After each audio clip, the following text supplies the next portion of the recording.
Hey everyone, welcome back to my channel. Today I'll show you how to disable the Save and Fill Payment Methods feature in Opera GX.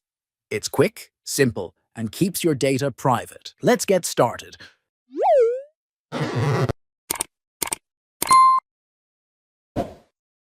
First, open your Opera GX browser. If you're already using it, just follow along. Click on the Opera GX icon settings, or you can use the shortcut Alt+P to open it directly. Now, in the settings page, use the search bar at the top and type Payment. This will take you straight to the Payment Methods section. Or go directly to Payment Methods. How the toggle next to Save and Fill Payment Methods being turned off. Once you're there, toggle off the option that says Save and Fill Payment Methods. And that's it.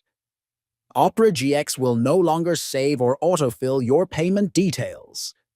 Also turned off Allow Sites to check if you have payment methods saved. If you already have payment methods saved, you can delete them by clicking the three dots next to the saved method and selecting Delete. And there you have it. Your payment methods are no longer saved or autofilled in Opera GX. If you found this video helpful, don't forget to hit that like button, subscribe to my channel, and leave a comment below. Thanks for watching, and I'll see you in the next one.